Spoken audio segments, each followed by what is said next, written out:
These are the days that you live for as a sports fan.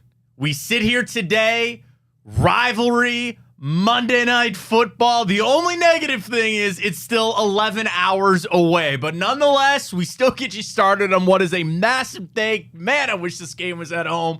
But nonetheless, it's Browns, it's Steelers, it's Monday Night Football, and we kick off your game day right here on Big Play. Welcome to the show, everybody. I am Matt Fontana. He is Ryan Tyler. We are live kicking things off today right here. iHeart app, YouTube. We're streaming on our social media platforms as well. And man, do we have a show to get you started today.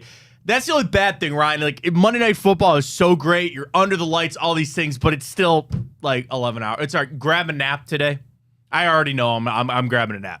I'm grabbing it. It's going to be a long day. It's going to be a long day, a long night. We got you geared up for today. Ted Ginn Jr. in studio, 10 o'clock. Ted was down in Florida. Great job. Unfortunately, didn't go the way of the Tar Blooders on Friday, but Glenville down in Florida take on IMG on Friday, so Ted moves back to today. You are not going to want to miss that. I have an hour's worth of questions. We might keep Ted for the hour. I don't know. We'll figure it out. I have so much to talk to you about him, even for this game tonight. Because, we'll talk about a lot of the intrigue of tonight's matchup between the Browns and the Steelers.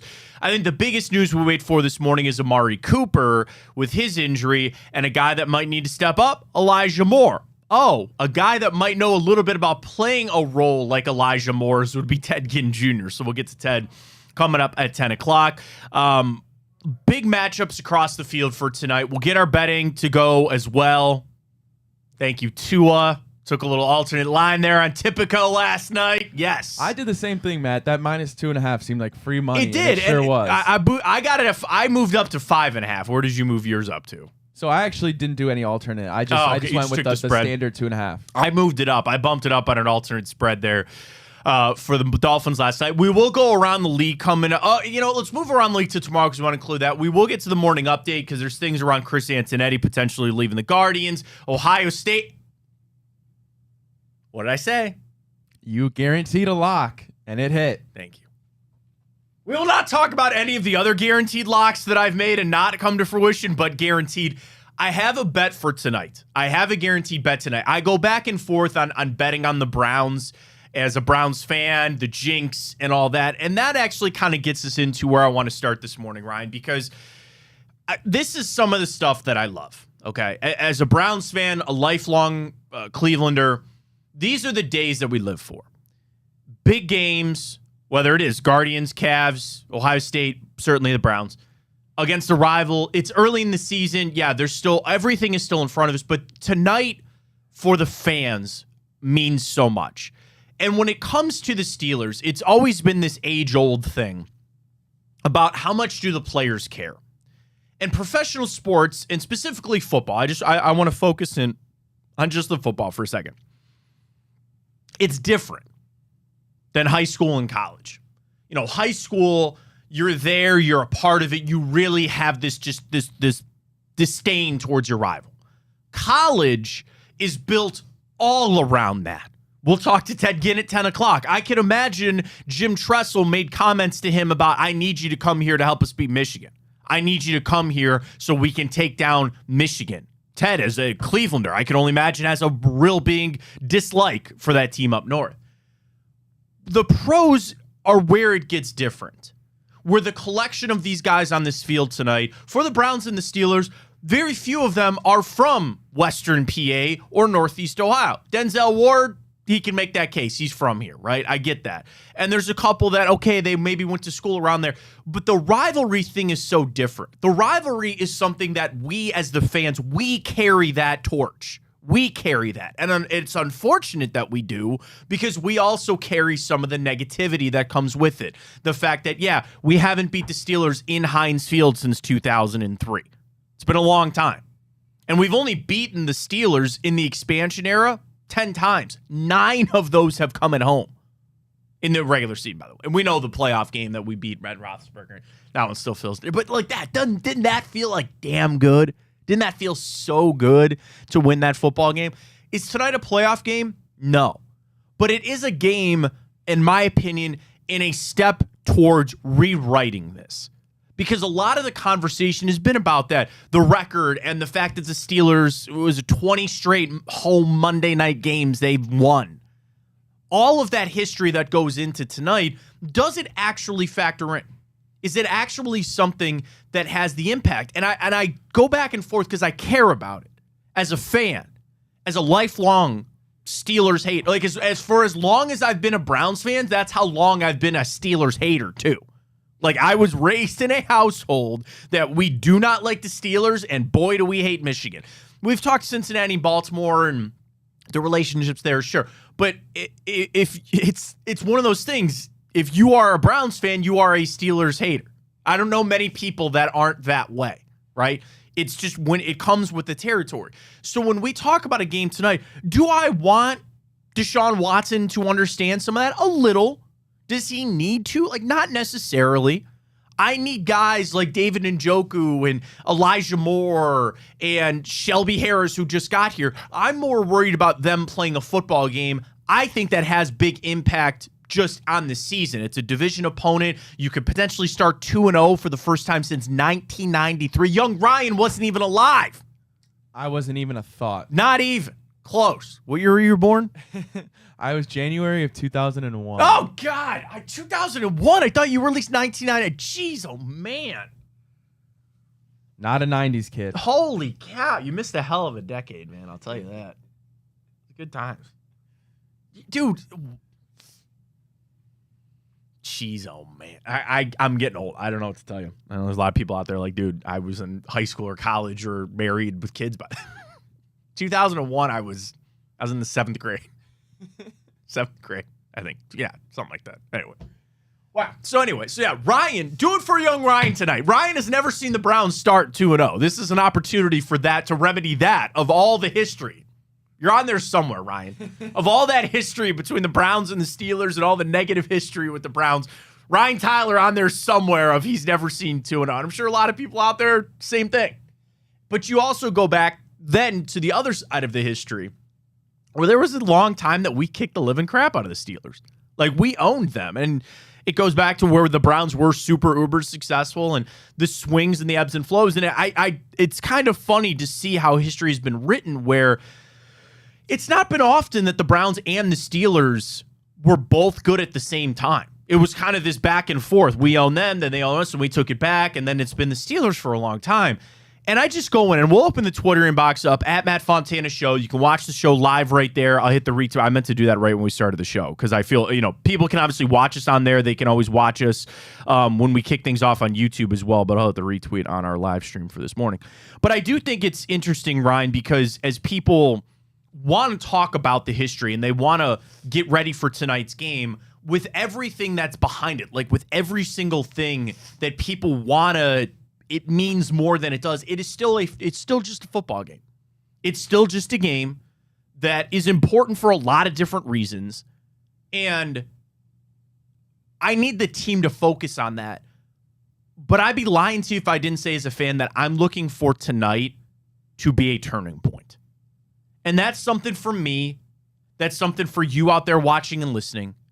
It's not for the team themselves. But I look to tonight, it's more than just the second game of the season. It's more than just a Monday Night Football game.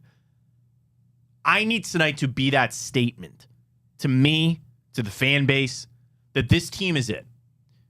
Week 1 against the Bengals was nice, and that was a step in the right direction. We get done with that, and we start for tonight. We'll post this on Twitter, at Matt Fontana Show is our Twitter question. But how are you feeling going into the game tonight? Are you confident? Are you nervous? Are you somewhere in between? Are you a little afraid? Or we're taking them down? We'll post that. You can always tweet us back at Matt Fontana Show, at Ryan Tyler 33, at Matt Fontana 83. But this is something for us that I want to believe in this team. I do believe in this team. And a win tonight is something just for us. To say that you took down the Steelers, you did it on Monday Night Football, you sent them to an 0-2 start. We know the Bengals are off to an 0-2 start. The more you can bury these teams, the better. And it also says something about this town and where this team is at. Like, I again, week 1 was nice, and I felt the emotion, and I felt it, and I feel like we are just ready to explode as a city and as a fan base to propel the Browns to the forefront of what we really think. We need a little, I think the belief has always been there. We just need a little bit more on the something to grab onto. And I think tonight, and I don't care how a win comes. I'll say that before we even start today, before we even go to our bets with our friends at Tipico. I don't care how it is. I am not in a position here to qualify how we're going to win or how we beat the Steelers. And there is something to be said about defense, and we're going to run the football. And that is something. We'll get to our matchups coming up at 9:30 because I think there are obviously some very intriguing matchups in this game. I don't care how we do it.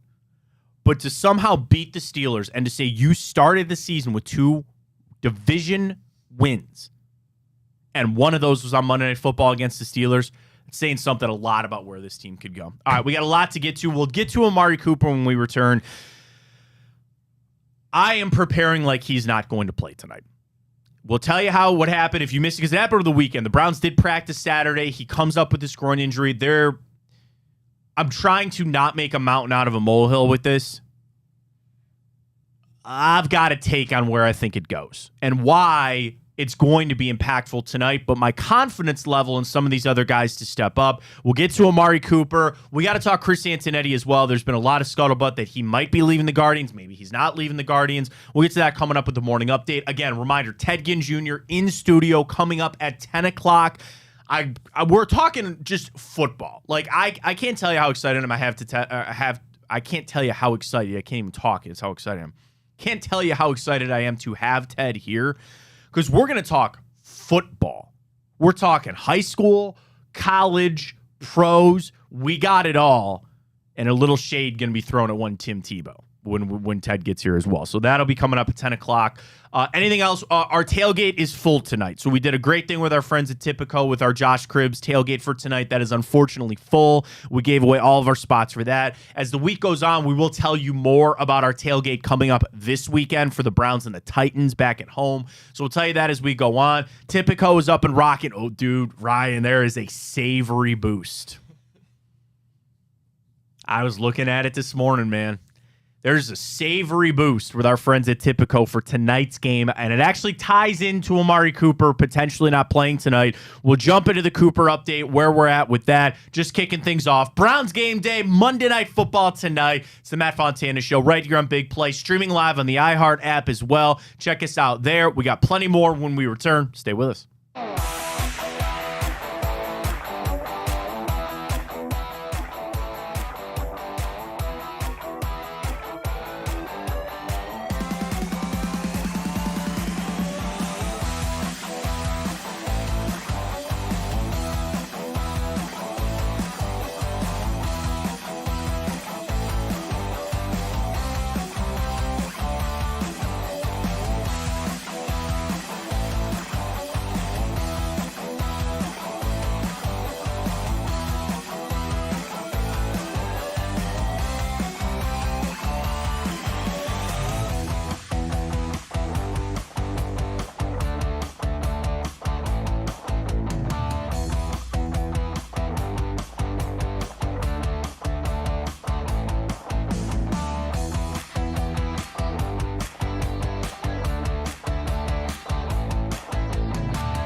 back here on the Matt Fontana Show, kicking off Monday Night Football. Browns, Steelers. We got a long time to go, unfortunately, Ryan. But nonetheless, geared up, ready to go. Plenty of time for a nap. We'll get to all that coming up. Big important news for the Browns, though, and a big question for tonight's game is Amari Cooper. I got a bet to go with on Tipico. I got to take on Amari Cooper. Welcome back. I'm Matt Fontana. He's Ryan Tyler right here on Big Play, streaming on the iHeart app, and, of course, across your social media and YouTube channels. Check us out where you can, or take us with you. Replay of the show is always available on Twitter. It's always on YouTube as well. And then our show re-airs on iHeart a little bit later in the day. And the podcasting, I've had a lot of people ask about the podcast version of the show coming very, very, very, very, very, very soon. So stay tuned for that. So Amari Cooper, questionable for tonight. He suffered a groin injury. The Browns did practice on Saturday, which I think, I'm going to start right there, Ryan. That's concerning that he got injured in a walkthrough practice, okay? And I know Amari Cooper is not a second-year wide receiver anymore, and you brought him here for veteran leadership, and he's still a top 15 wide receiver in my opinion. He's not top 10, and I can understand people say just top 20. He's still a damn good receiver, and he's still your number one. I'd be lying to you if I wasn't concerned about these injuries starting to pile up. The hamstring, he had to have the core. I'm talking about last season. Hamstring, he had to have the core muscle surgery. Now it's a groin again. That's all connected. Because a lot of times with a lot of these athletes, and especially a wide receiver position, ready for this for the camera? What do they do a lot of? This. They got to turn. They got to run this route. They got to stop. I could have been the NFL, Ryan, as you can tell. They do a lot of that. And what does that lead to? Core muscle issues, which lead to your groin. And that's where I'm not trying to connect, but when I heard groin injury, I actually wish it was something else. I wish he would have twisted an ankle when he's done that. I wish it would have been something else, because now I sit here and I go, great. Is this one of those things that is related to that core muscle surgery and is going to linger for weeks or in months? I hope not. I truly hope not, but it remains to be seen. I'm acting like Amari Cooper's not playing tonight. I'm just going to go into this game with the idea that Amari Cooper is not going to play. I'll be pleasantly surprised if he does, because the other thing, even if he lines up and suits up, I'd imagine he's not getting a full workload. I'd imagine that he's going to have limited snaps. So now you start turning to the other guys in that room. Obviously, Donovan Peoples-Jones would be the one that you would say, okay, just as the first guy's out, he's your number two. My guy for tonight, though, is Elijah Moore. That he is the one. And that gets us to a boost on with our friends at Tipico. Go to Tipico.com, download the app, use the code BIGPLAY150, get $150 in bonus bets. You get $30. In addition to that, you get a free $30 bet for futures. You got to deposit $50. All the terms and conditions are on their website. Gambling problem, call 1-800-GAMBLER. Tipico, BIGPLAY150 is the code. There is a trending parlay for tonight's game, Ryan. Browns win and Elijah Moore to receive 50-plus yards. That is now at plus 288. So I'm logged in.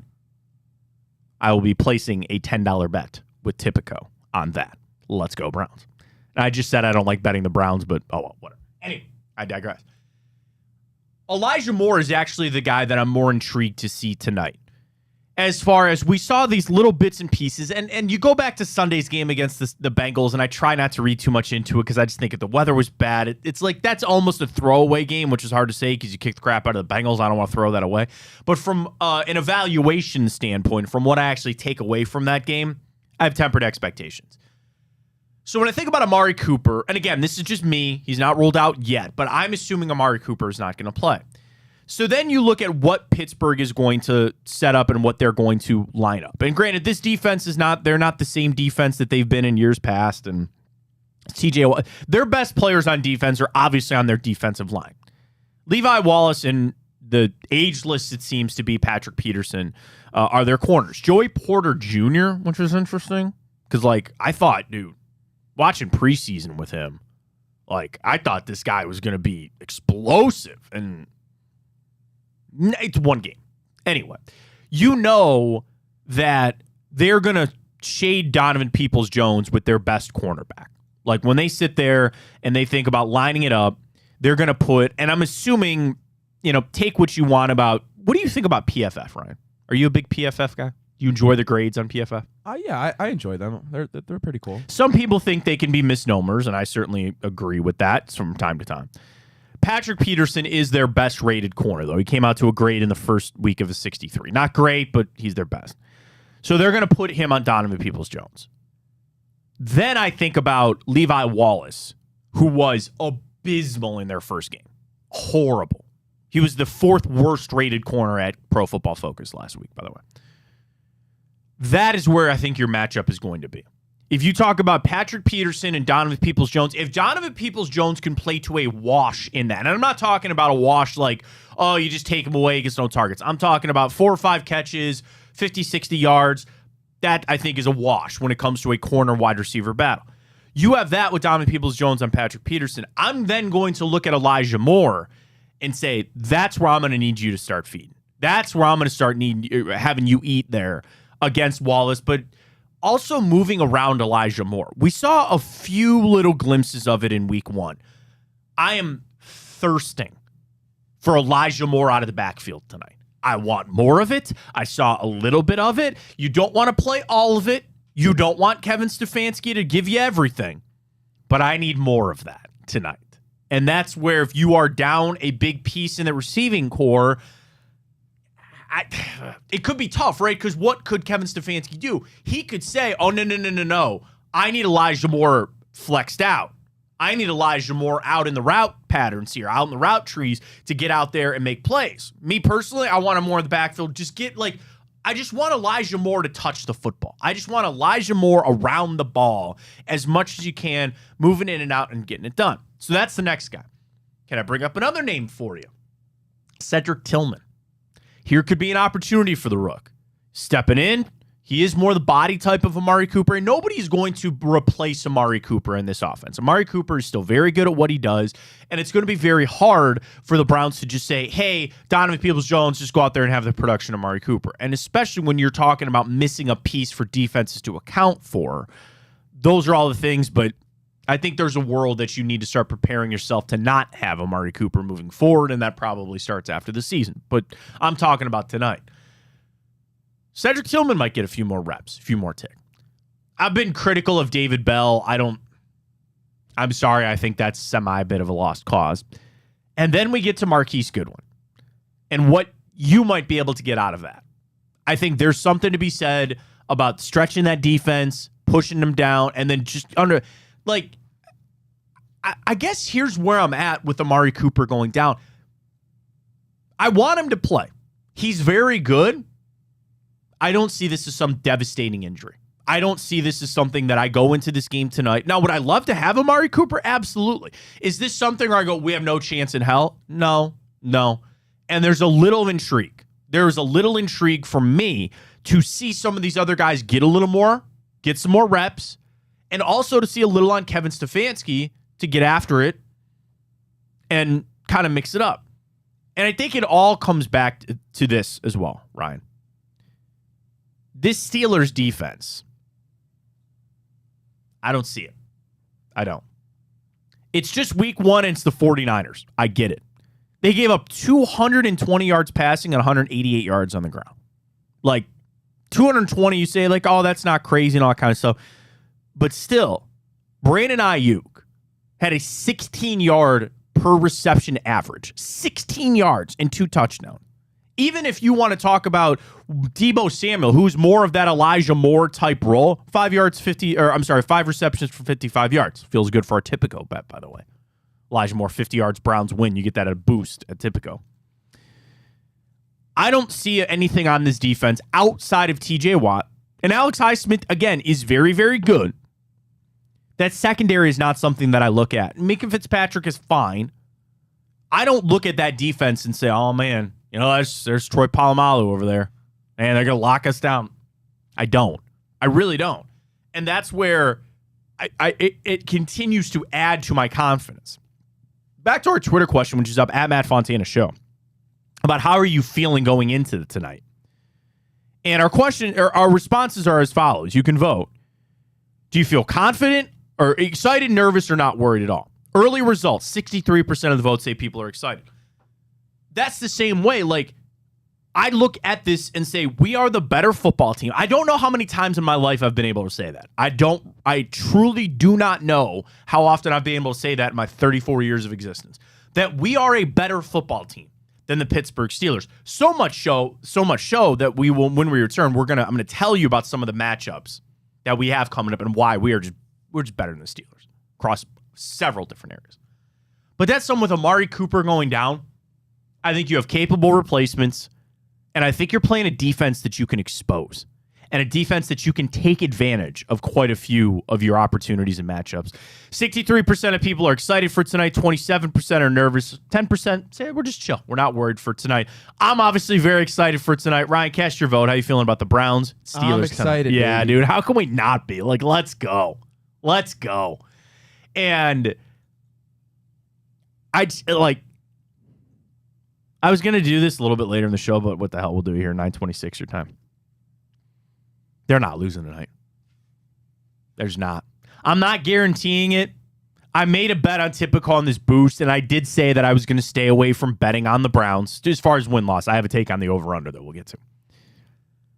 I truly sit here. Save this clip.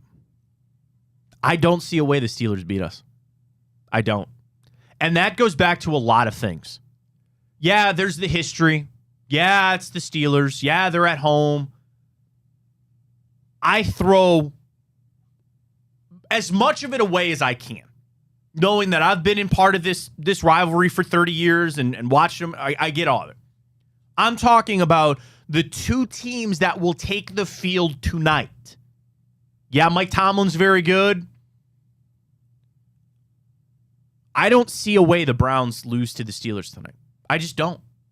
We have the edge in so many different ways. What we need to do is take advantage of that. What we need to do is get out there and not worry about the history, not worry about what's happened in the past. Yeah, Watson had one game against the Steelers last year. I'm not talking about any of that. Throw all of that away. I'm talking about the two teams that will play football tonight. In the 8 o'clock game anyway, because we got a 7 o'clock game too.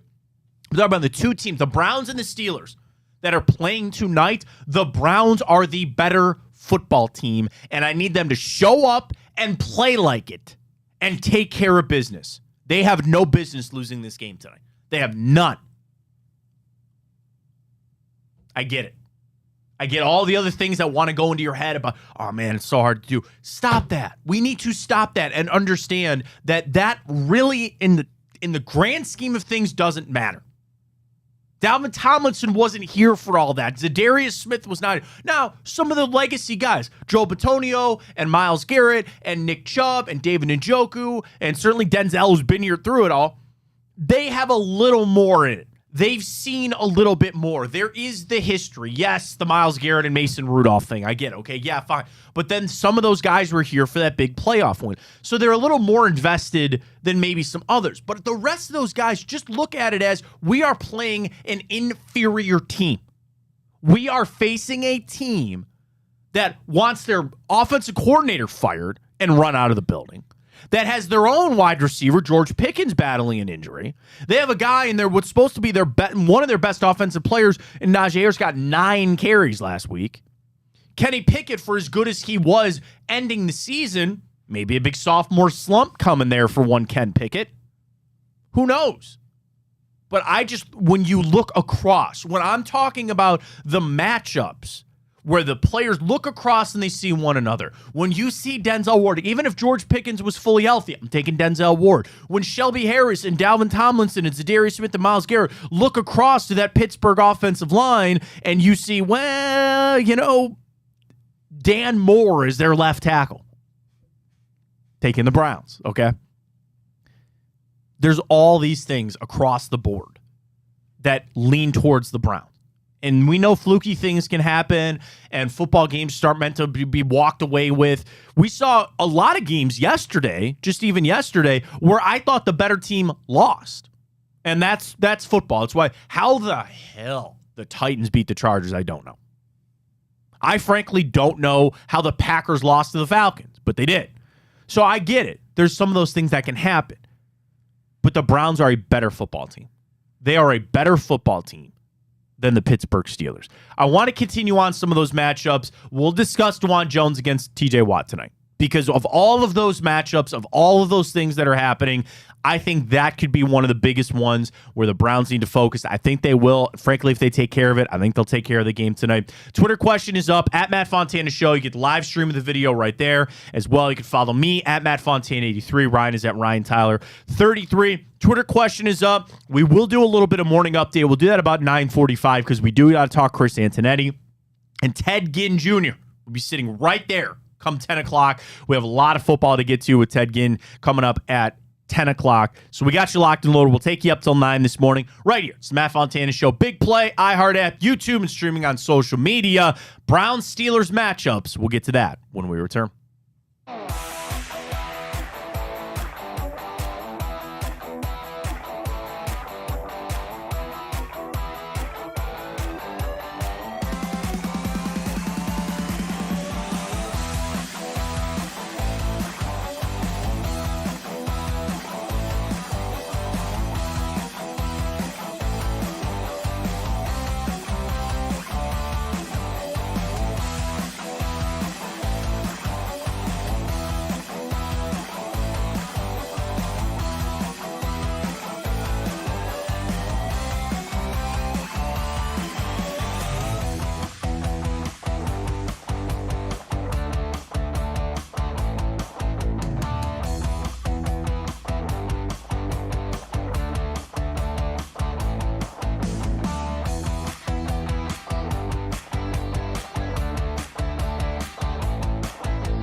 Let's put our coaching hat on for just a second here on the Fontana Show. Big Play, welcome back. I'm not putting one of those giant hats on that Ryan and or Dave Ryan. You don't put those on. Dave and Nick put them on for Big Play, Big Bets. By the way, if you don't know, we do have a betting show here. It's with Big Play Dave and, of course, Nick Padone. That airs, they recorded on Friday, I think, right? Yeah, it comes out Friday night on Twitter. Friday night on Twitter. 9 o'clock. There you go, 9 o'clock. It's all the bets for the weekend. I guess our invite gets lost in the mail, Ryan, because you and I have been pretty hot lately with Tipico hitting some of our bets, but we're going to put our coaching hat on just for a second.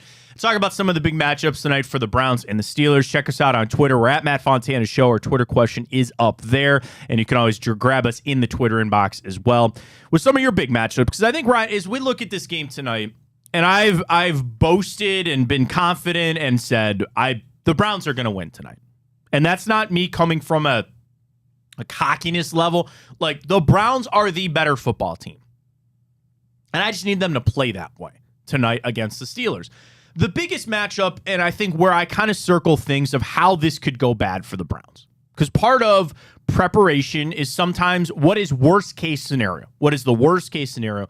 And tonight would be what you expect. TJ Watt and Alex Highsmith completely destroy Jed Wills and DeJuan Jones. I hope that doesn't happen, but it has, that's how you wreck a game. If you're in Deshaun Watson's head that much, and if you're able to impact his throwing, then you got something to work with for the Steelers side of things. But the flip side to that is, this is a defense that gave up 152 yards on a 7-yard per carry average to Christian McCaffrey. McCaffrey and Chubb, a little different on how they run the football. A little bit. Just the body type and all that kind of stuff. But everybody that knows anything of football would say those are two elite running backs. Those are two elite guys. Of the top 5 backs in the NFL, Nick Chubb and Christian McCaffrey are on that list, okay? They still gave him 152 yards rushing.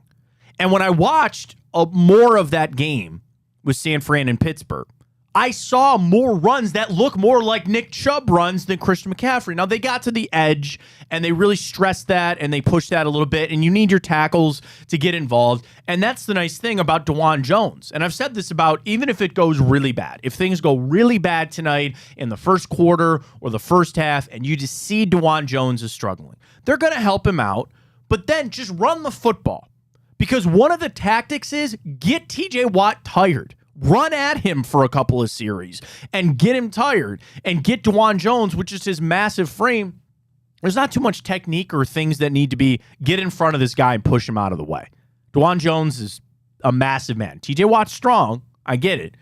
But chip him, get a running back over there and just run at him. So that is, I think, the worst case scenario for the Browns. The other scenario, to flip it to the other side, so that's one of the matchups, as we know, on Browns offense versus Browns defense. I think it comes down to that. Is if you can work TJ Watt a little bit, get him tired in the run game, help DeJuan Jones out, I think you'll be fine. There are questions about Jed Wills, and we talk about guys that need to have a big game tonight. I think a lot of people are thirsting and waiting for another big game from Deshaun Watson just to kind of calm some of those nerves. You want to see him. It's supposed to be beautiful tonight. It's supposed to be a perfect night for football in Pittsburgh. You don't have to worry about any rain or anything like that. So you expect better from Deshaun Watson. Jed Wills is in, he has to have a big game tonight. Not big game, but I think there are a lot of eyes on him.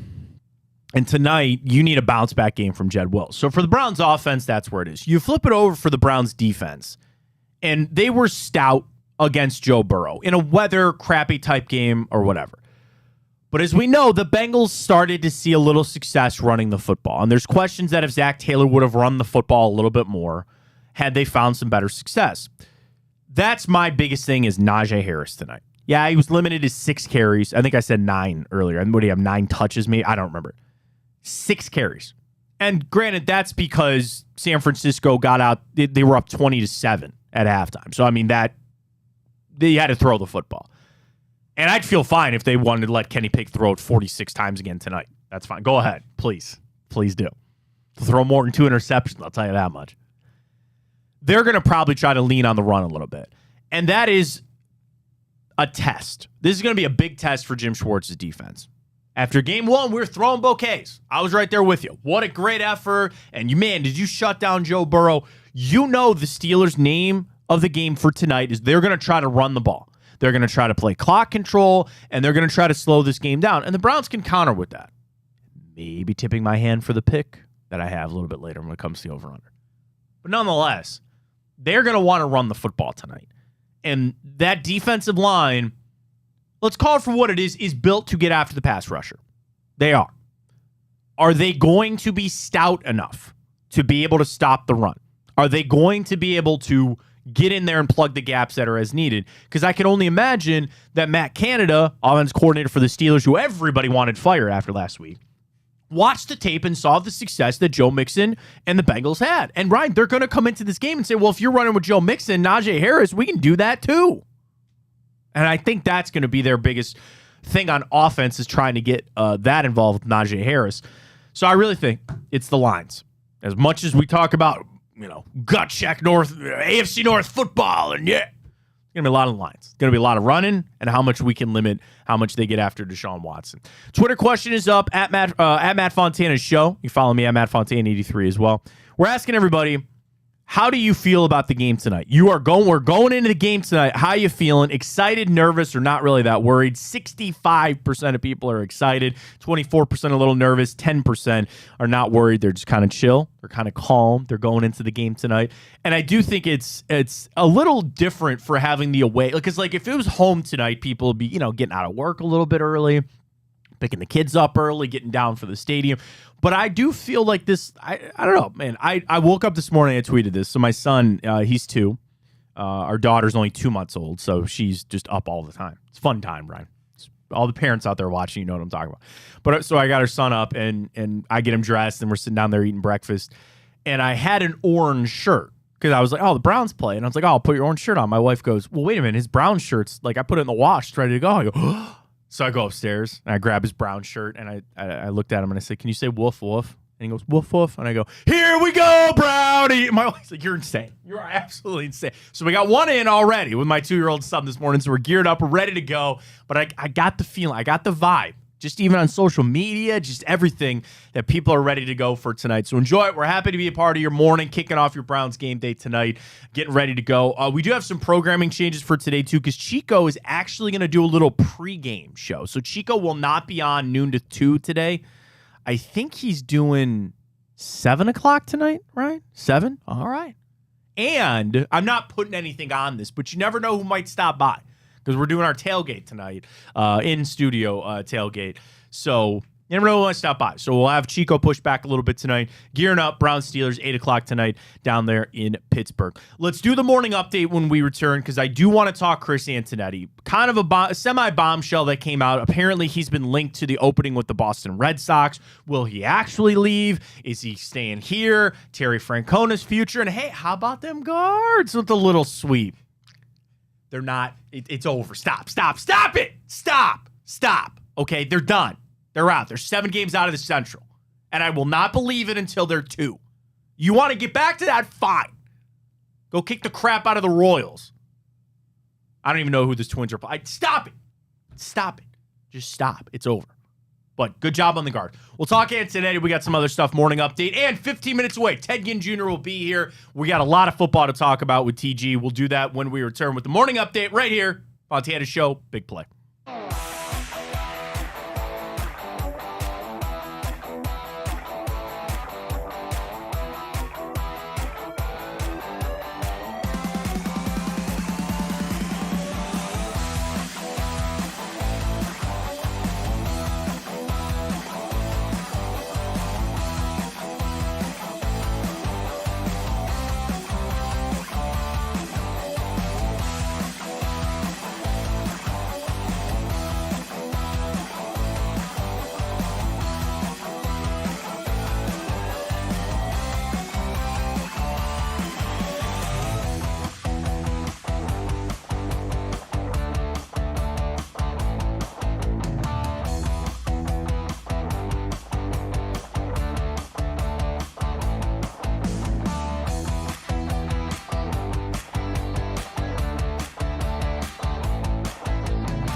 All right, we're bumping up the morning update this morning because we have Ted Ginn Jr. coming in studio at 10 o'clock, and there are frankly just some stories that we have got to get to. We got to talk about them. Ryan, take it away, our morning update on Monday. Alrighty, well, Cleveland Guardians president of baseball operations, Chris Antonetti, was listed as a potential candidate to join the Boston Red Sox. Antonetti, who's been with the Guardians since 1999, is reported to be a potential candidate for the president of baseball operations post. So here's the thing. I thought this is so eerily similar to Mark Shapiro leaving, right? Mike Chernoff is now the GM for the Guardians. He's just in this line of succession, right? It was always Shapiro, Antonetti. Ross Atkins was in there, and Atkins left to go to Toronto with Mark Shapiro. So there's always kind of been this turnover, and that's no different than a lot of other sports, right? There's been ones that just the next person up, stuff like that. So I would not be that concerned if you said, hey, we're just going to turn this over to Chernoff, right? Because you felt confident when Antonetti did it. Now, have you had a lot of success with Chris Antonetti? Yes. Which era was better, though? The Shapiro era or the Antonetti era? And I'm not here to debate that. But I just look at what Chris Antonetti has built here. I hope he doesn't leave. I hope not. And frankly, I don't think he is. He was rumored for other jobs in the past. People want to talk about the Terry Francona element of this, where Terry has been the legacy, manager. And I actually think Terry Francona potentially stepping down, because I think we're all prepared for that. We all love Terry to the nth degree. He'll stick around with the team in some sort of capacity, I'm sure. But the grind of being a Major League Baseball manager and being on the road and all that other kind of stuff, it seems to be getting to him. He needs to prioritize his health. This is probably the last season for Terry Francona as manager. Here's why I think that would impact Chris Antonetti. Why would you want to leave now? You finally get to hire a manager. Like, being a GM in sports is usually about picking players. That's usually the fun part of the job, or usually when GMs get hired or fired, it's based on the players that they pick or they sign. And in baseball, it takes time because it's years and it's like slow brewed coffee, and you got to take years to find out if this guy's any good or not. But another part of a GM's job is you get to hire a coach, usually. Sometimes it's the football, it can be separate, all that kind of stuff. But I keep saying GM, too, and I'm wrong on that. Chris Antonetti's the president. He's going to pick the next manager of the Cleveland Guardians. Why'd you want to leave now? And if you've also stuck it out this far, don't you look at the AL Central and say, most of these teams are going to suck for quite a few years. There was nothing going on in Detroit. There is nothing going on there. The Royals, yeah, I like Bobby Witt Jr. as much as the next guy. Not a lot going on there. Yeah, the Twins might kind of turn it around. Yeah, the White Sox might. But you would sit here and say that you are primed, again, a down year, but you would believe that you're going to be able to get back involved, turn things around quick. And then the final thing about why would you want to leave if you were Chris Antonetti, now that you are actually getting some money? David Blitzer is supposed to be here, right? He's in. He's the minority owner, eventually maybe becoming the primary owner of this team. Why'd you want to walk away from that now? And the final part of it, with so much cachet built up. Now, I know that cachet was built up with the Dolans, and if the Dolans sell, there's kind of this change. But if Chris Antonetti was able to work the magic that he has in this town without a lot of money, why would you want to leave right before you get it? And to go to Boston? They're nuts. They're nuts up there. I don't buy it. I hope Chris Antonetti doesn't leave. I hope. I think he's very good at what he does. And I've always said this. If there was a salary cap in baseball, Guardians won 3 World Series in the last 20 years. They're that good at talent evaluation. They're that good at trades. They're that good at development. Hopefully get some money coming in here now. Alrighty, well, I know we're going to do our NFL rundown tomorrow, but I'd be amiss if I didn't bring up the Bengals 0-2 start. Since the NFL went to 7 playoff teams in each conference in 2020, just one of the 23 teams to start the season 0-2 wound up reaching the playoffs, and that was obviously the Bengals last year. Yeah, the issue is the Burrow calf. Tell me that that's not something impactful. He didn't look good at the end of that game. That's the difference. This is not an 0-2 team, not an 0-2 Bengals team that your quarterback is fully healthy, because he's not. Did he shave his head? he cut his hair after the Browns. He goes, what's he going to do now? Is he going to shave it? Shout out to Reflog.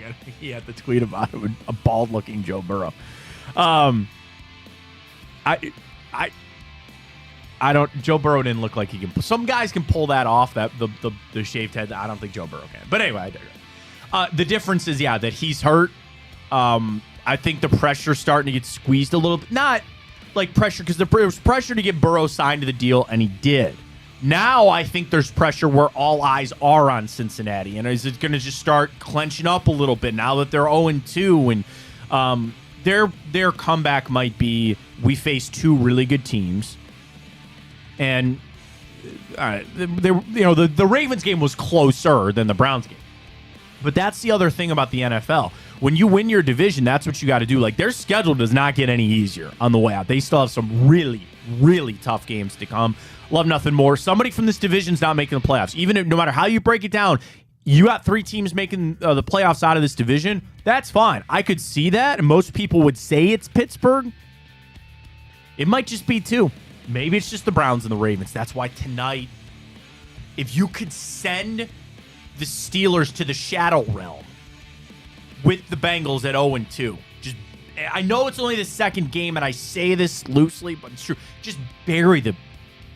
I know I can swear on this now. I can, and I was pretty close to doing it. This is a family show. Bury them. Just bury them. Send them to 0-2. Get them out of here. Join the Bengals. Go to hell. Alrighty. Cavs president Kobe Altman faces impaired driving charge. Says he was arrested Friday night and charged with operating a vehicle while impaired. It's an unfortunate situation. You don't ever condone it. You shouldn't do it. He was cooperative with officers, as I read. He should not lose his job for this. A suspension, yes. A fine, yes. We will wait to hear from Kobe. I'm assuming is very remorseful on the mistake that he had made. People calling for his job, that's not happening. And I believe in second chances. If you want a second chance, or if you are willing to move towards, it's all about, being remorseful. Understand you made a mistake. We are humans. We make mistakes. We do. And thankfully, nobody got injured. Thankfully, it wasn't a car accident. He was just pulled over for the OVI. He should be suspended. He should be fined. I don't think Kobe Altman should lose his job. I really don't. It was a mistake. Mistakes were made. And I'm waiting because correct me if I'm wrong, right? I've not seen an update from the Cavs, right? I am yet to see anything. I haven't seen like a statement or anything like that, right? So it did happen on a Friday. Obviously, most people were probably out for the weekend, and they're gearing up, getting ready to go for the season. So without all that being said, I'm waiting for a statement on the team, and I'm waiting for a statement from Kobe himself. Made a mistake. I'm not calling for his job. I'm just not. Alrighty, well, Tyreek Hill got into it again with the Patriots fans last night. He said they are some of the worst fans in the NFL. He said it felt tremendous, man. Those fans, once again, are some of the worst fans in the NFL, and I'm going to stand on that. They are real nasty. I mean, it's... People, when you talk about ranking of fan bases and stuff in the NFL and all that, what is Boston? Well, Boston in general, with the Celtics and the Bruins and the Red Sox, and certainly with the Patriots, it's what do they have to cry about? They have umpteen championships, and they have all this other kind of stuff. So I can understand where Tyreek's coming from, and I'd love to, and maybe we should talk to Ted about this coming up. What would qualify a player saying a fan base is bad? Like, is it because they throw stuff at you? Is it because they say stuff? Or is it just their cockiness, their attitude? And now I think the whole wrench in it is social media, right? Because I'm sure they tweet stuff or they say stuff. We talked about the Alexander Madison thing last week, which is just so unfortunate. But also, like, it's Tyreek Hill. There's a lot of reasons to dislike Tyreek Hill, too. I get it. And you're probably just trying to stir it up a little bit. That's a division opponent. I get it. But don't get me wrong, I think that's also somewhere you're trying to kick them while they're down a little bit. It's not the same Patriots team. They're just not. And give credit because I think they're fighting a little bit. Did you see that Bill Belichick report coming out? Like, he straight up wants to just beat Don Shula because Don Shula was talking crap about Belichick. Some spiteful. So apparently, Bill Belichick's trying to chase Don Shula for the most wins of all time. And I guess this goes back years where Shula had some side comment about the Steelers during, I think it was not Deflategate, but when they were taping practices and stuff like that. I guess he had something to say, and that pissed off Belichick so much that he's rode that forever, and he said he wants to purposely pass Shula just to spite him on it. Let me real quick. All right, so this came out with... Why do I always have to accept cookies? I have to log into that crap. So he's 71, as we know, so he's getting up there. It's a petty motivation. Oh, Spygate. That's exactly what it was. Okay. So Belichick had a beef with Shula because Shula spoke ill of Belichick during the 2007 Spygate scandal. Shula reportedly said the Spygate thing has diminished everything they've accomplished. You hate to have that attached to it. They've achieved that. So now apparently Belichick says, okay, fine, screw you. I'm going to go beat you for the all-time win record. And I always thought that Belichick was in to beat Shula just because why would you not want to be the most winning coach in NFL history? But now there's a little pettiness to it, a little spite. So there you go. Alrighty, last one. Number 13, Crimson Tide are out of the top 10 of the AP College Football Poll for the first time in 8 years. When you have two quarterbacks, you don't have one. I like Jalen Milroe. I don't really like Tyler Buckner. I don't know. I mean, it's one of those things, like, you can't be that good forever. Like, bro, growing up, like, when I was coming out of high school, not that I had any offers. I went to D3 to Baltimore. Jackets. That's smoked by John Carroll. Anyway, Clemson was not Clemson. And I'm not talking about this show's getting recruited. Like, Clemson was not, and then you got Dabo Swinney, and he comes in, he changes things. But college, there are rare exceptions to teams that build it up for 10, 15, 20-year runs. Mostly it's cyclical. On your team gets good for about 2 or 3 recruiting classes. You're good for about 4, 5, 6 years, and then you're back to crap. That's happening now with Clemson. Dabo's shooting himself in the foot, though, by the way, with all his stuff on NIL. He's getting left behind is what's going to happen, and he'll have to leave there. But it's funny that teams like Ohio State, teams like Alabama, but dude, even Georgia was relative bad for a couple of years, and now they're really good. Alabama defied logic. They defied it all. They built it up to what it is, and this is all coinciding with one thing. Nick Saban's about done. He's about done. And I would imagine that is what recruiting has become. And I haven't looked at Alabama's recruiting thing. That's something, I don't do that. I'm not into that. But is it outlandish, Ryan, to say that if I was a top recruit and Alabama came calling, that I wouldn't sit there and say, I don't know how long Nick Saban's going to be there. And yeah, it might be Bill O'Brien. It might be somebody else. I don't know, but I'd imagine that would factor in. One guy that was very heavily recruited is now right here outside of our studio doors. That's Mr. Ted Ginn Jr. We're going to bring Ted in. He's going to sit down with us. Dude, I have so much football to get to with Ted Ginn Jr. He is here. Let's get right to it. Fontana Show, big play. Ted Ginn Jr. in studio next.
All right, we are back. We had to get the camera set because this is a big one for us right here on the Matt Fontana Show. Big play.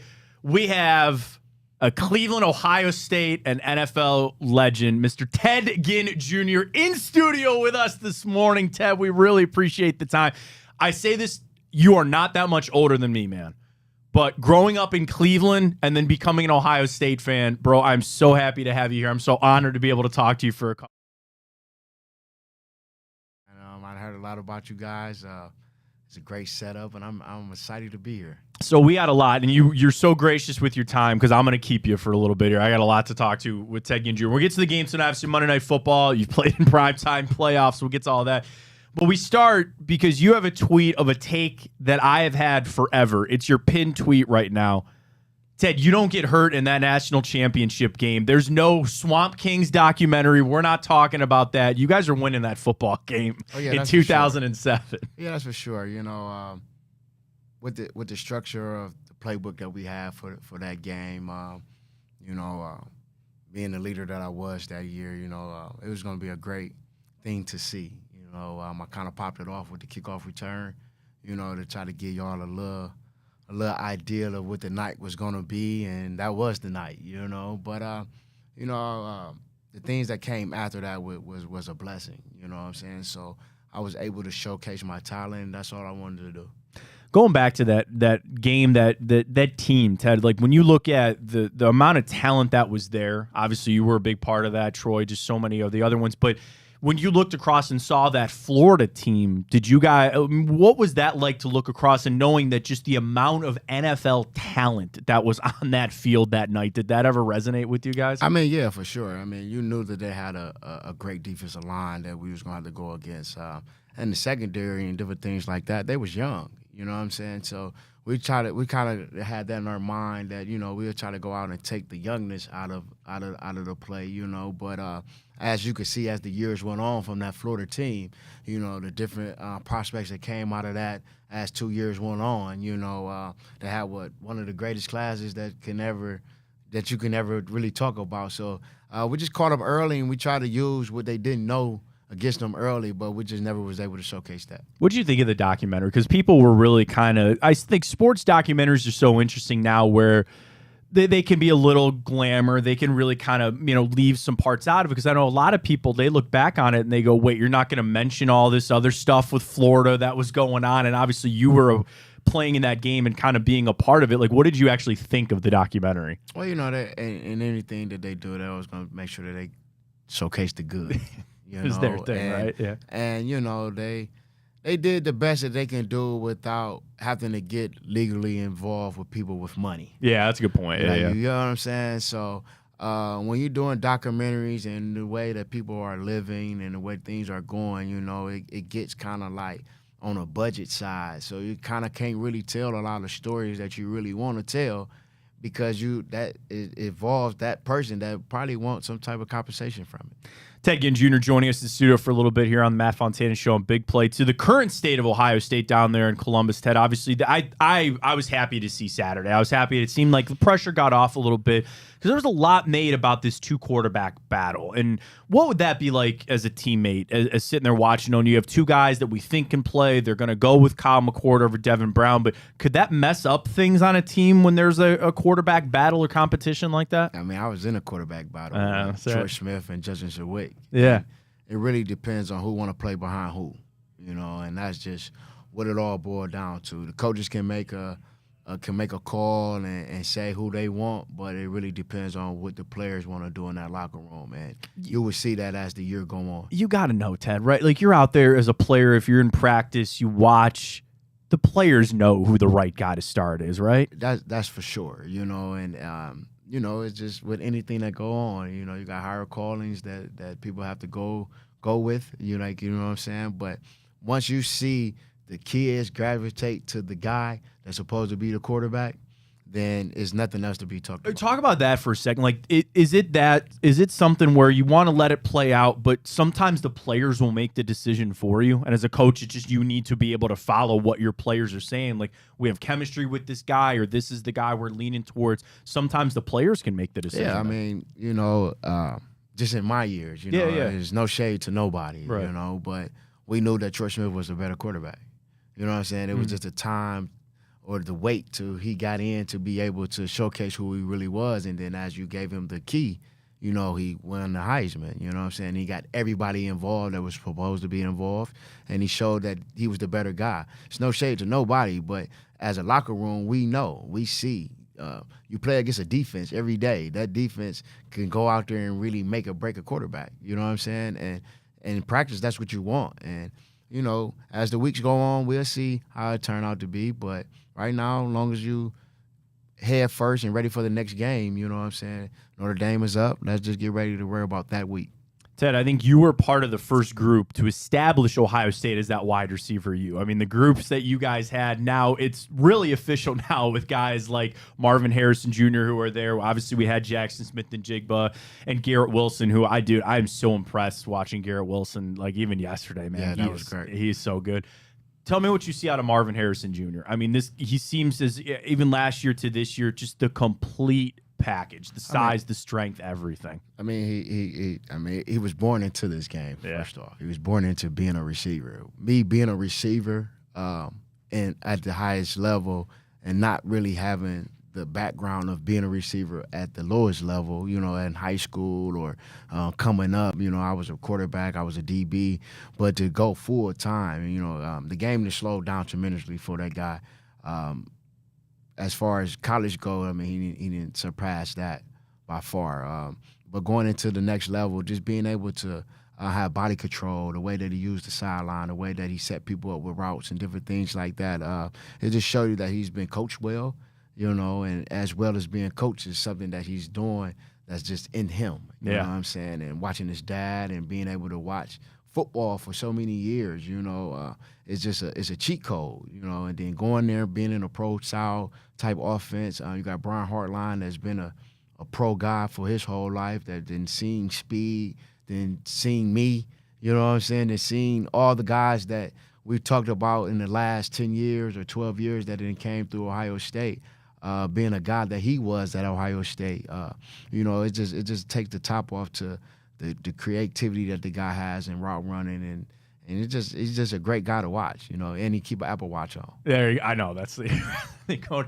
It's got to be a sense of pride for you. I played Ohio State as a wide receiver at a high level, and now Ohio State might be the best wide receiver. I know LSU's right there. They've turned out quite a few good prospects. I got to fight with my guy Brandon LaFell all the time about who the real wide receiver you is, but I'm just glad that I'm able to stick in that category of being one of the top guys. Dude, you were right at there, Ohio State because of the real true receivers that came through there. Yeah. You know what I'm saying? Like, I'm a true athlete as a wide receiver, but you got real guys that was born to play wide receiver and to be in that category with them guys and still be able to compete with the world as the top guys of receivers. You know, it just show you what we have 2 hours away from us. Absolutely. What do you think of the team this year, Ted? I mean, the questions about, okay, so now they're going with McCord, which I think is the right call. Like, I think it's ready for him. You have Marvin Harrison Jr. Questions on that offensive line. But I think even last game reminding, like, how good Travion Henderson really is. And I know he's slowed with the injuries. Defense kind of coming there. Like, what do you see out of Ohio State this season? What should the expectations for Ohio State be this year? Just take it one game at a time. Yeah. I just think we take it one game at a time. Don't get caught up in the hype and don't get caught up in the rankings and the different things like that. Let's just take it one game at a time, build every week, build our blocks. You know, I believe that we have great running backs. You know what I'm saying? 19 and 32. Yeah. With 19 being a young guy and then 32 coming in as our old guy. And then we find us another guy throughout the year that come and, you know, do the same things that those guys do. With Marvin Harrison out there on the end, I believe anybody can throw to him. You know what I'm saying? But offensive line, you know, is always slow. You know, offense is always going to be a little slower, you know, as the years go on. But this is our real first test, you know, going against somebody that really knows, with Marcus Freeman being on the other end, being a Buckeye that he is, you know, and being a defensive guy that he is. You know, I think they played well against us last year on the defensive side, you know, in that Notre Dame game. So I know he's pretty pleased with what he put on the film, you know, and not having that great quarterback that we had last year. So it's just a great test, and I just think we just got to play it quarter by quarter. You mentioned the hype train. There's no bigger one right now than Colorado and Deion Sanders. And Ted, I would imagine that if we were in a different era or a different life and you were coming out now, that primetime, you'd be a player that primetime would want on his team. What would that be like to be recruited just in the hype train that is being built out there in Colorado? And I do want to ask you about Travis Hunter because you mentioned you were recruited to Ohio State as a DB. And then you got your time as wide receiver. You turned yourself into that wide receiver. But you mentioned athlete. And then now they have a young man that is trying to play both ways. And I know Chris Gamble was coming out as you got to Ohio State. But you played a lot, special teams and offense. Just what's that like of trying to play all those snaps like Travis Hunter is? And what's it like watching what Colorado and what Deion Sanders is building right now? Oh, man, what he's building is a platform that any college player will want to be a part of, no matter what race you are. You know what I'm saying? If you want to play college ball and you want to play at a high level, you will want to go out there where it's fun and it's competitive. You know what I'm saying? It's serious. You know what I'm saying? They're taking it game by game. You know what I'm saying? Mm-hmm. They want to win. The coaching staff want to win. And just to have that uprise of coaching and players being able to stick together the way they're doing, I mean, it's just amazing. It kind of reminds me of, my pops back in the day. Yeah. He was bringing up his tools, and doing the things that he was doing. Just creating a platform to where nothing can stop it. Mm-hmm. And then, like you said, I can imagine players, they want to get behind that. They want to sit, and I understand that recruiting is a lot of, we can help you get to the next level, or obviously great education is a big part of it. But also I can't imagine, Ted, that a lot of high recruits, if they get an offer from Colorado, how do they not look at that seriously? Or how do they not say, like, dude, I want to go play for prime time? Well, it becomes an ego thing. Yeah.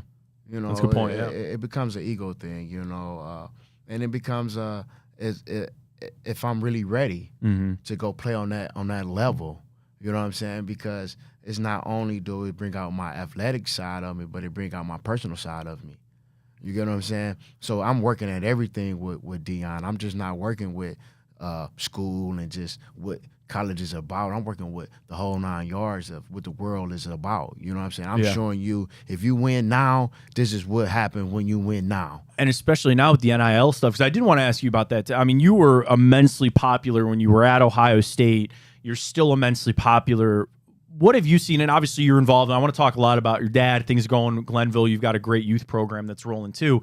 As you prepare these young people to get into college, there's money now. Like, there's now this money that is involved.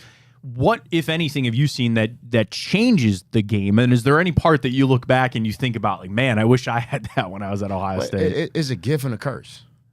It's a gift and a curse. And the whole deal about this whole plan of playing sports is to change your family dynamics. And sometimes it comes early and it comes late. Mm-hmm. You know what I'm saying? So it's like, if I'm ready to change my family dynamics now in high school, then I have to have the team to help me to where I can still be the guy I need to be in college or make it to the next level. A lot of guys are just coming out getting this now, and then when they go to the next level, is a little tough for them because of the hype that they have at the beginning of their career. You get what I'm saying? Yeah. So I just think that it is about the support cast that you have. It's about the people that you have around you that understand the bigger picture of getting money early. And I'm like, you kind of mentioned the blessing and the curse, and also probably the pitfalls to understand that there's got to be a message through. And obviously, Ohio State brethren in a way, Cardale Jones. I know Cardale's in Columbus doing a lot to try to say, like, some of this stuff is great, but don't lose sight of that big picture that you're talking about. Like, this is great, but if you have dreams of going to the NFL, don't start taking practices off and missing on workouts because you got this little bit of money now. Like, this is great, and it can help your family and it can help you with the status here in Columbus. But if you have those goals of getting somewhere, don't let this stuff kind of slow you down. You can't slack, and then you become a bigger target. Yeah. And sometimes when you become that bigger target, a lot of people can't take that on. You can't become that bullseye that you think that you can. So that's just like me. When I was coming out, I was this person. You know what I'm saying? But we didn't have Instagram. So nobody never seen you until the second quarter when they can say, oh, that guy really fast. Mm-hmm. Or that guy really this. now you're seeing these people on Instagram and all this. So we ain't, by the time we get to the game, we ain't even worried about chasing that guy because he's already fast. Or we're not even about to run into that guy because he run guys over already. Like, it's a gift and a curse when it comes out to that stuff. So then now it's just like, hey, I got my money. I'm cool. I'm straight. I ain't got to make it to the next level. And then is where, okay, now I got all these people around me. I'm going to go into a cage. Yeah. I don't need to be the guy no more. I'm just going to go into a cage. I'm good with my money. My family is good for right now. And whatever happens after that happens. Ted Ginn Jr. joining us this morning here on the Fontana Show on Big Play. Catch the replay anywhere. iHeart, YouTube, we're all over the place. Ted, to transition to the pros. Big game tonight for the Browns, Monday Night Football. What's that like as a player to know that you're in prime time? And I would say normally you're the only game going on, but there are 2 tonight. But for the vast majority, Thursday, Sunday, Monday, you're the only game going. Is that something that, even as a veteran player in the NFL, is that something you still got hyped for? Oh, yeah, for sure. You're the only person on TV. This is what you get paid for. To let everybody in the world know, come watch me. So no matter what I did last week, no matter what I did in practice, when them lights come on at 8 o'clock, I'm the only football game on. I got to do something. Gotta show out. I got to put on for my college. I got to put on for my high school. I got to put on for my community. I got to put on for my family. I got to make sure my mom could go to work and talk the next day. I got to make sure my dad could go to work and talk the next day. I want my best friends to be able to talk the next day. I don't want them to walk in with their head down and say, oh, man, I watched your son go out there and he dropped this, he did that. It's all about me now. This is what it's about. Let's go out here and let's put on for this team that I'm playing for, but the people that loves me and supporting me. This is the gift that I can give back to them that's priceless. I was so happy to have you in today because we talked about this a little earlier, and you're the perfect person to talk about this. You're from Cleveland. You played at Ohio State, who has one of the best rivalries in all of sports with the team up north. And then tonight we have Browns-Steelers, where what's that like as a pro? Because we know that this team, you know, they're from all over, right? You were in Carolina, you're in New Orleans, but you're from Cleveland. There are a lot of guys on this team that weren't born in Pittsburgh or in Cleveland. They understand the rivalry a little bit. They probably have been told a little bit about it, but they haven't like lived it necessarily like some of us have. Is that good or bad? Like, do you want the players going in tonight with that mindset of, hey, I need to show off for myself, but I'm also a professional athlete that needs to do my job tonight? Or dude, this is a rivalry. Like, they don't like each other. We don't like them. Is there a balance, or do you want the players to just say, no, this is a professional game and this is how we need to play it? It's both. Is it? It's both. It's a professional game for sure, and we going to play it. But I got to get into the history of what's going on around her. So it's just, and only way I can put it is my first Ohio State-Michigan game. Didn't know nothing about it. Mm-hmm. Yeah, I can sit out as a fan and say, okay, it's Ohio versus Michigan, and I don't know what really boils up to that Saturday. You know what I'm saying? I didn't know that we do this on Sunday before this. I didn't know on Monday you got this, on Tuesday you got this. So I had to learn the history to understand what we were really doing. You get what I'm saying? So then now when I got my feet out there, and now I'm attacked by the by the Wolverines. It's a little personal. So now at it that get point, personal, right? Yeah. You get what I'm saying? Yeah. Now I get personal. You know what I'm saying? So until you get out there, and I'll never forget it, man. I forgot his name. He wore 19 for Michigan. I forgot his name. I'll look it up here. But he just came up with a story that I said something about his mama. Just made it up. Just made it up. Made it up just to add to it. Yeah. To get in your head? Man, you said something about my mama. Is he a DB? He was a DB. DB wanted to get in your head? All right. I'm like, somebody's going to get in the Twitter. And I'm like, that's my first time where I seen somebody really come up with a story. Like fake, though, like you said, to know that you... To have something against me. Yeah, right. You know what I'm saying? Yeah. So it was just like, those type of scenarios that go into being in a rival like that. You got Monday Night Football. You got the battle of the rivers or the lakes. Was it Behringer? He's from Toledo. He's a safety. 19? 19, yeah. Might have been. Anyway, I'm sorry. I was looking it up real quick. But anyway, like making up a story. But just making, you know what I'm saying? Like, you have to really do the real history of it. Yeah. You know what I'm saying? Is that on the coaches to kind of maybe bring those people, like especially more in the pros, right? Like where people are all from different around, or even like you said, when you got to Ohio State, I'm sure it was a lot of Coach Tressel and the other coaches, but that's on them to say, to honor that, right? To sit the guys down and go, hey, man, this is big. You got a guy like Myles Garrett in there right now, like pouring it out. To say, this is what this means. Mm-hmm. This is what we got to do. This is, you know what I'm saying? And for real, it's a must-win. Think so? I mean, I'm kind of with you on that. It's a must-win. You know what I'm saying? Because now we're looking at the division play. We 1-0 versus Cincinnati. Mm-hmm. Now we come and we beat Pittsburgh tonight. Now we 2-0 going into having to play the Ravens whenever we play them. 2 weeks, in 2 weeks. Yeah. Now we're on top of the division. Mm-hmm. So this is a must-win. It's a big win.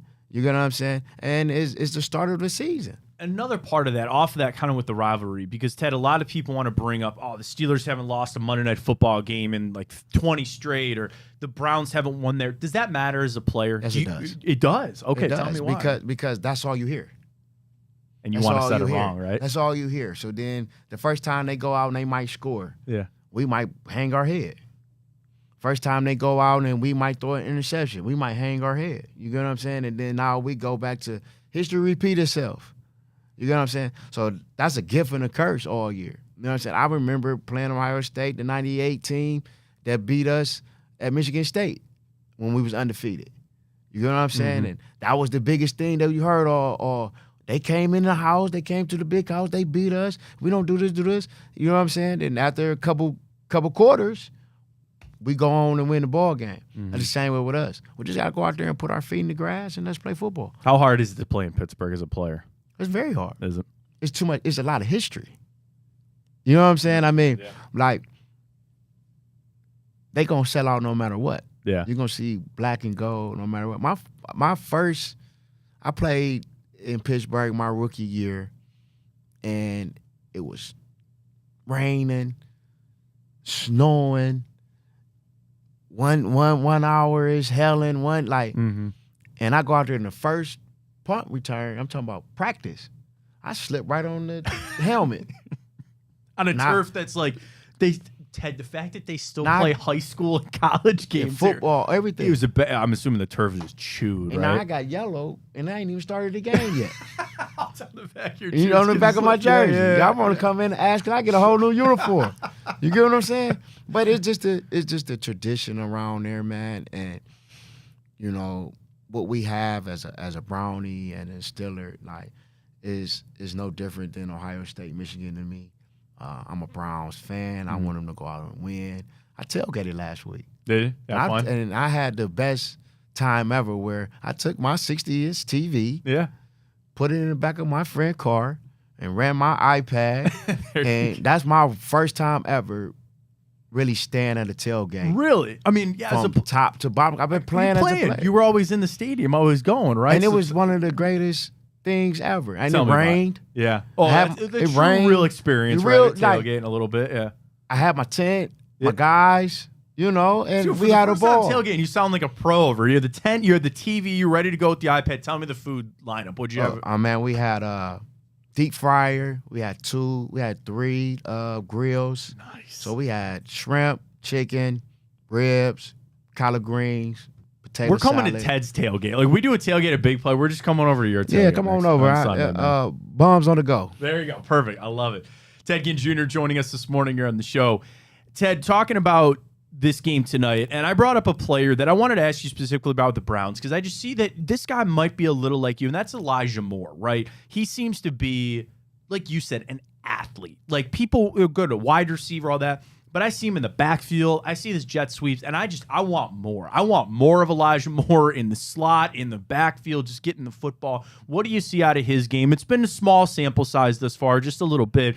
But what do you see, and what can that bring to an offense when you have a guy like that can just line up anywhere and just plays a little, like, kind of backyard football in a way? Well, you know, having a guy like Watson now, you know, that comes from a traditional mid-option, jet sweep type situation, you know, it just bring his game out more, that you could create the offense to where, it's kind of like good and perfect for both of them. Yeah. You know what I'm saying? But just being able to have an athlete like that you can line up inside, outside, and be able to get them to the areas that we're creating, it's great to have, a well-rounded guy that, I can leave Coop over here on this island and I can still get it done. I could bring him over, do a 2-man game.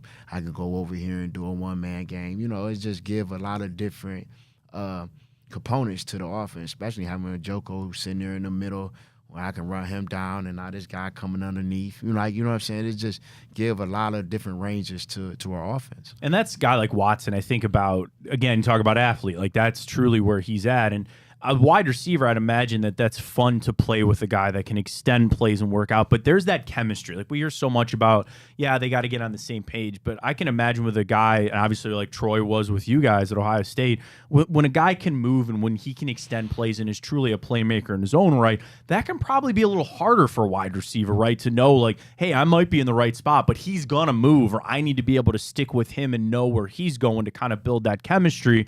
And we're early in it, but I think that's another reason for tonight, Ted. I am super excited. I want to see Watson have that game that we all dream about, that we all want to see, and hopefully tonight is that night. Well, you just got to go out and you just got to play every play. The things that we're seeing from Watson right now are incredible. He, like I said before, one preseason game I seen, he took off with his feet. Last week, he took off with his feet too. He had to make a play. You know what I'm saying? So I just think that, as he continues to keep taking off with his feet and keep doing different things like that, the passing game will open up tremendous for him, because now I have to sit back and I have to worry about him taking off. Right now, we just they still trying to figure him out. You know what I'm saying? So we sending a couple blitzes at him, and he didn't do his hot routes. You know what I'm saying? We sent a couple blitzes at him, he done ran with it. Mm-hmm. Now, you get what I'm saying? So it's just all about, just slowing it down, putting the right people at the right spot. This team tonight, Steelers know us. They know us ins and outs. You know what I'm saying? So we're going to have to harp on the good things that we do. You get what I'm saying? We're going to have some heart and some soul and some fight and some grit in us, and just go out and play this game. There's nothing that we can really do outside of what we know for doing. You know what I'm saying? We just got to have a want and a fight. Yeah, I think running football is going to be key tonight too. Just keep giving it to on Chubb, both man. sides. Yeah, I said the same thing too. You know what I'm saying? Because the defense came off week 1 and got after it. Came out week 2 and got after it. Now it's time for them to come back out. And if they play the way that they've been playing the last 3 weeks, you know what I'm saying, the last 2 weeks, you know what I'm saying, the sky's the limit. We only need 17 points to win, 20 more points to win the ball game. And you got to know, like you said, playing in Pittsburgh, and even just like, you go into that game knowing it's going to be physical. Like, it's going to be hitting and it's going to be hurting, right? I mean, no matter if you play receiver. Yeah.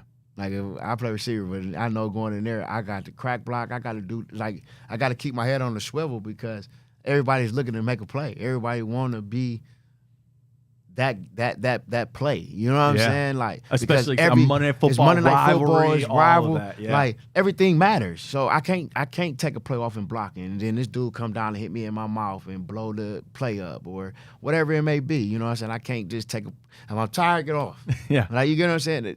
That's where we at today. Yeah. You know what I'm saying? Egos, you got to take them out. We got to go out here and play a team sport or a team game. Feeling good about the Browns tonight? I think they're going to get it done. Yeah. I think they're going to win. I'm in love with the Browns right now.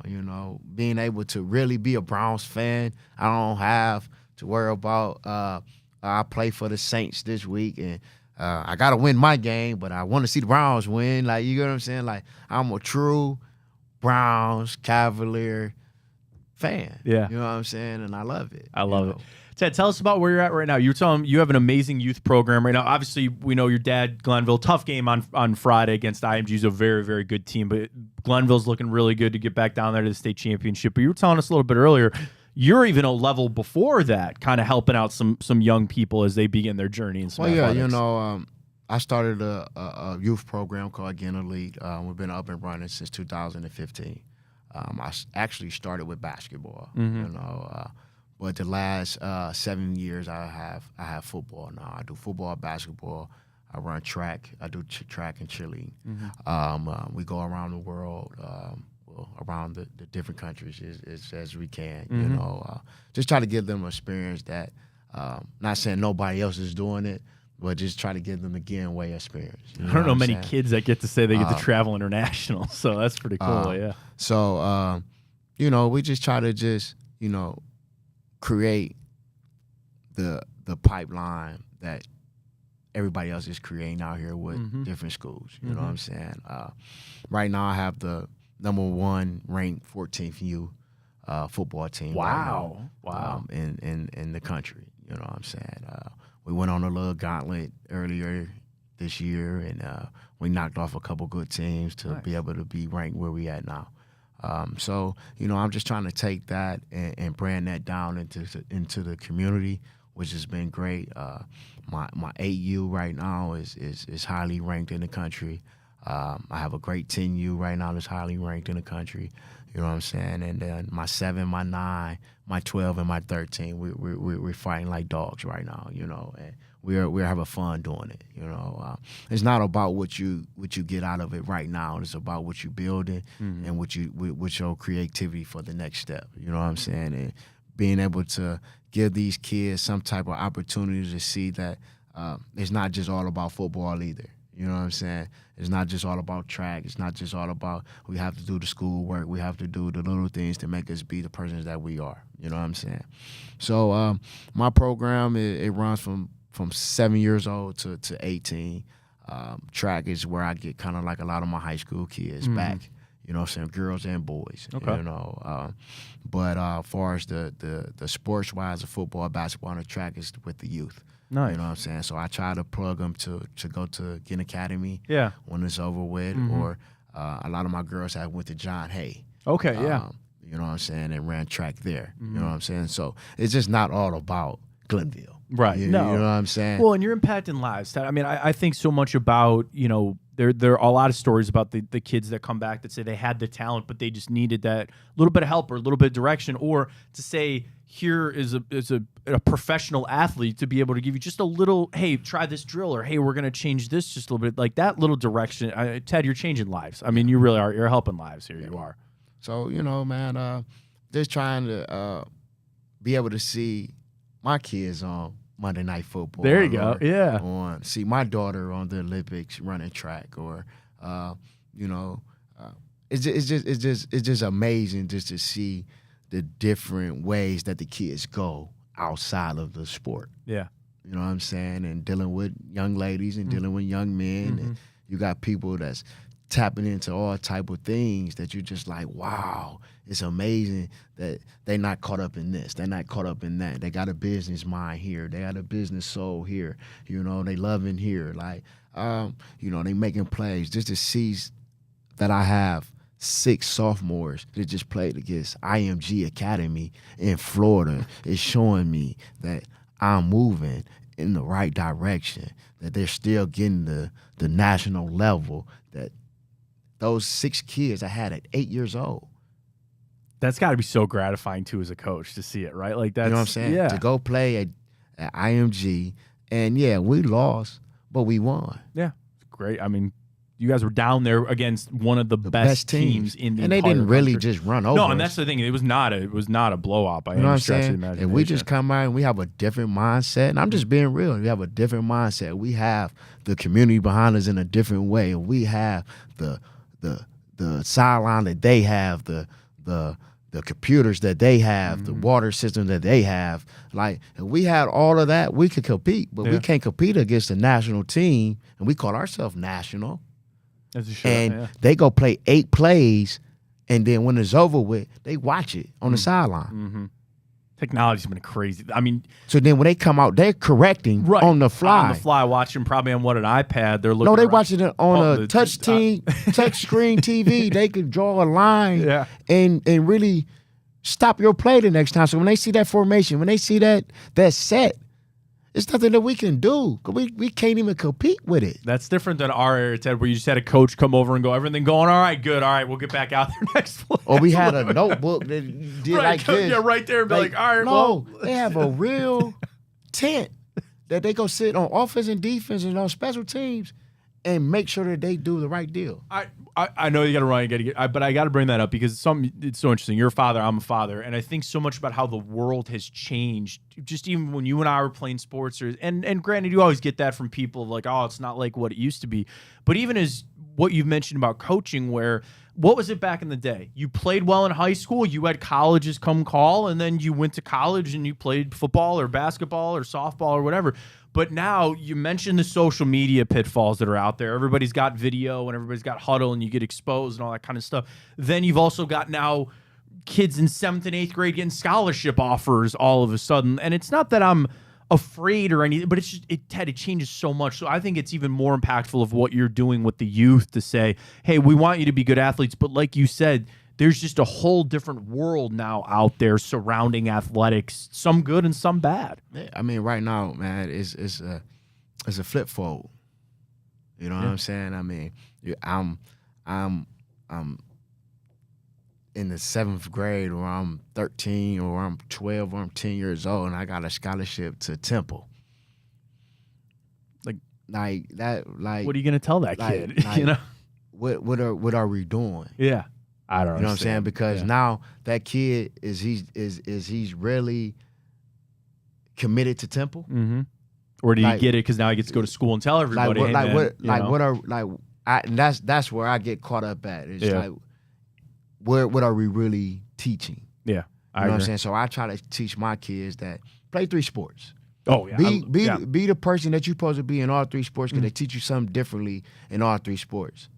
But you're gonna become a better man or a better woman.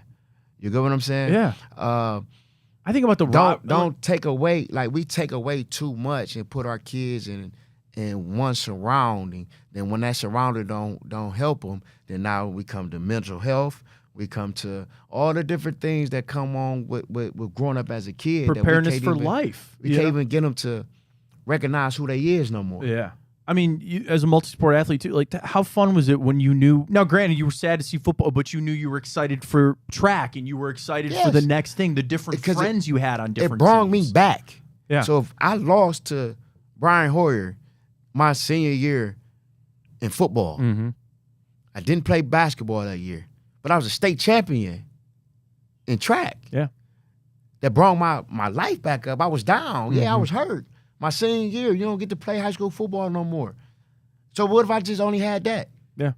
And then I got to go to Ohio State with a taste in my mouth of losing the playoff game. I went to Ohio State with a taste in my mouth of winning 2 championships in track back-to-back.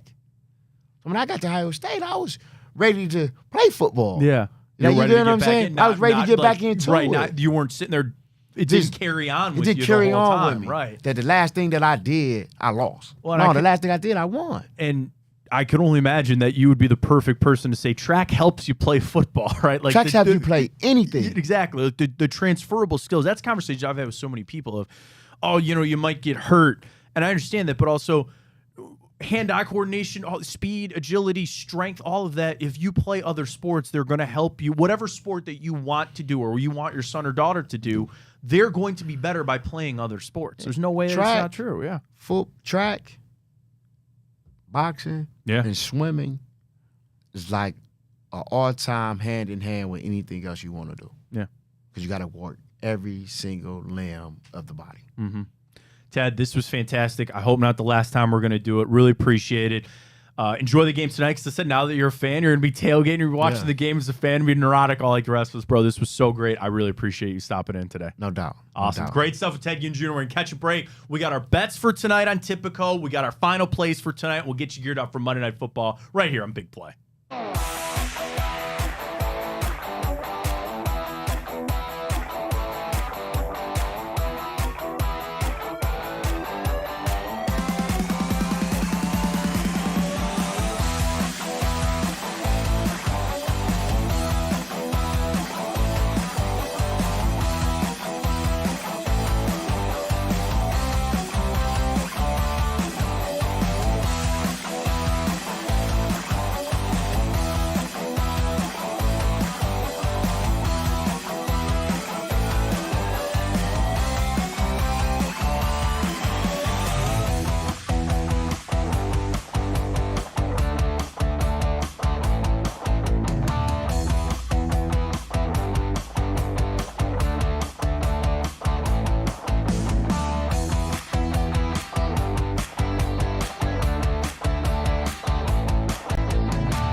Well, that's pretty awesome. Ted Ginn Jr. in studio, honestly, for about almost 40 minutes. Really appreciate him stopping by. Looking forward to maybe having him back again sooner rather than later right here on the Matt Fontana Show. Big play. If you missed it, you can go back to our live stream, which is on YouTube. It's on Twitter at Matt Fontana Show.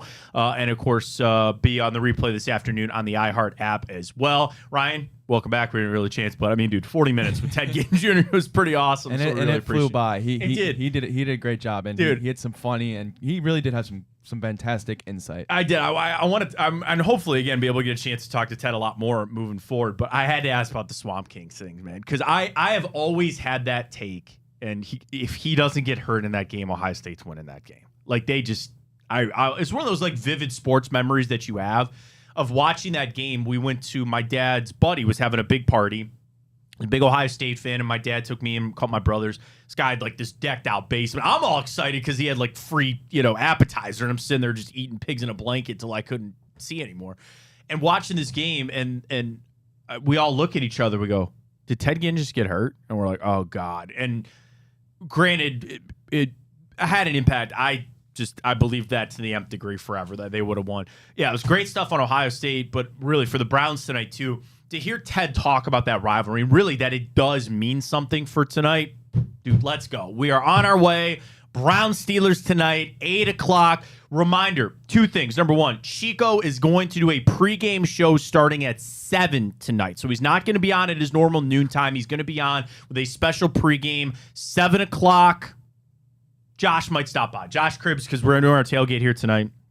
So we'll be there tonight with our pregame. And don't forget, download the iHeart app, search Big Play under Live Radio, and we can listen to our show from 9 to 11, Chico 12 to 2, and then all the Big Play shows throughout the day. And also, happy to say we now have 3 shows airing on Bally Sports Great Lake and Bally Sports Ohio. Bernie Kosar show with Hanford Dixon, The Return with Josh and Maria Cribbs, and the Bobby Carpenter show with Anthony Schlegel. Get all of our shows on Twitter, Facebook, and YouTube, on-demand shows with Apple Podcast and Spotify. People have been asking about it. So happy to say we are on Apple and Spotify now. You can also check out bigplay.com for our latest merchandising offers and our Tipico Big Play bets. We'll get you the bet for tonight. It's Big Play Network, where you want it, how you want it, when you want it, a new way of enjoying and joining our entertainment here on Big Play. Growing some big stuff here, and we really appreciate Ted Ginn Jr. stopping by. My excitement has only risen as we get ready for tonight. And to hear Ted Ginn talk about the rivalry even on the pro level means something. And he said, you go into Pittsburgh knowing it's going to be physical, you're going to get some big hits, and I think the Browns are ready for tonight. I truly think of a readiness factor for tonight. They're there. They should win this football game. The Browns are the better football team. They need to show up physically. We need to run the football. We need to limit TJ Watt. Big job for Juwan Jones, but help him out over there. And I think the Browns are going to get a victory. So with that in mind, we head over to our friends at Tipico. Get signed up, folks. You need bet credits for this football season. The Big Play Network is presented by Tipico Sportsbook. We have your traditional bets like the money line, the spread, the point totals, but also lock in your player props for any given game. And check out our Big Play Boosts every single week to back your favorite Cleveland teams and athletes. Get on the action and load up for football season now. Use promo code BIGPLAY150. It's BIGPLAY150. You get $150 in bet credits and then a $30 dog pound bet. Big Play Sports Crew all season long with our friends at Tipico Sportsbook. I jumped on this one earlier. I love this one for tonight, Ryan. We are going to go Browns money line and Elijah Moore to receive 50-plus yards tonight. That is boosted up to plus 288 on a 2-leg parlay. One of our new ones here, Nick Chubb, anytime scorer. Kenny Pickett, 1 interception or more. Browns money line, plus 372 right now on Tipico. I like that one a lot. You can actually go with the back Ohio, too. You can go with the Guardians to win against the Royals today and the Browns to win. That's plus 224.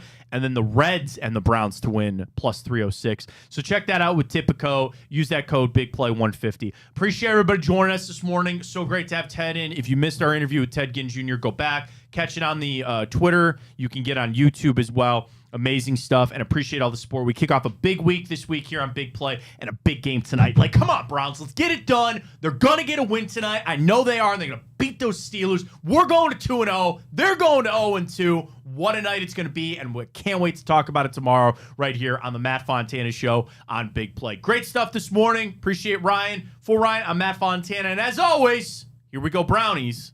Take it easy. Oh,